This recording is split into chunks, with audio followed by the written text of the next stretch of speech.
what to do before you cut calories, or I just kind of hate that. Like, we do not diet, we change your life, right? Okay. And so please don't do any of that. Instead, let's just do things completely differently and in an evidence-based manner. Okay. So before we get started, we need to know what is going on, right? And so facts matter, data matters. And to that end, at least in an intake appointment, I'm usually taking a history about, hey, when did we start gaining weight? Have you ever lost before? Is anything successful? All that kind of stuff. We already talked about that. So, and when we get to, hey, we're gonna kind of begin this, usually I have some information in terms of are we or are we not insulin resistant. But if you're starting on your own, let's just start with kind of some bare basics. What is super evidence supported that you can get started on your own? And that would be chiefly to step on a scale. Okay, so I don't like this either. And please understand, I spent the overwhelming majority of my life,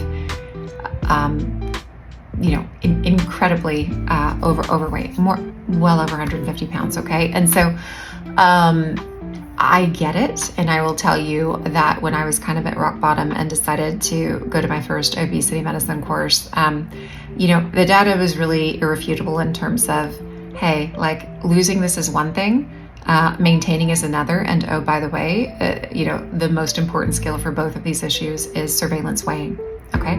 And we talked a little bit about metabolic adaptation before. Okay, that means that if I have metabolic adaptation, my basal metabolic rate might be so low that I can really turn around and gain like that. So we don't ever take our eyes off the prize. We don't ever stop looking, okay? And we don't ever quit, right? I always say the only way you lose is if you quit. So we don't. And so, to that end, I would argue a few things in terms of weighing, and I know there's a lot of noise out about this in the social media space. And so I always tell patients there's probably going to be 3 or 4 reasons behind everything I ever ask you to do. Number one will be, this is what the evidence says will work, okay?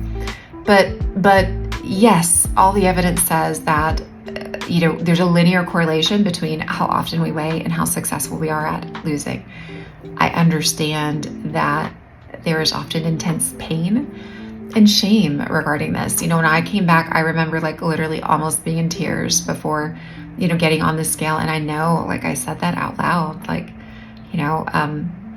this is not a comment on my self-worth as a human being. This is just where I am today. So I think little things that we say and repeat to ourselves can sometimes be helpful, but you do it. And, the evidence says, hey, if you want to lose 3% of your body weight, this was published in November of 23, generally you can weigh about once a week. So if you can multiply your weight by 0.03 and you are happy with losing only that amount, that is a good choice to weigh once a week. If you would like to lose 10% of your body weight, so take your weight and multiply by 0.1. If that's all you want to lose, great. You should be weighing 66% of the time, 2 out of every 3 days. If you want more than that, then more than that, okay? So here are my following justifications for why we start with this. Number one, attitude in everything. The attitude with which you get on that scale is huge. This is not, oh my gosh, my self-worth is the female in our society. No. Also, please review the idiotic society that has told you that any amount of your self-worth is dependent on your appearance is also telling you not to look at the scale. It's literally the definition of insanity. How are we going to change this if we don't know what it is? So, number one, supported by the evidence. 2, I would argue that there is value in desensitization, right? That I learned over time.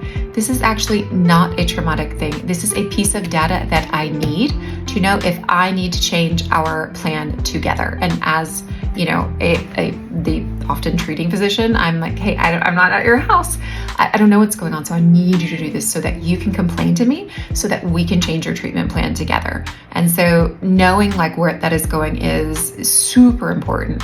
And I would argue getting that back, like reclaiming that, this is a piece of data, and it is okay for me as a female in our society to know actually what's going on with my body. Yes, thank you. I think I will accept what my weight is and learn to love myself no matter what, because it's just where it is today.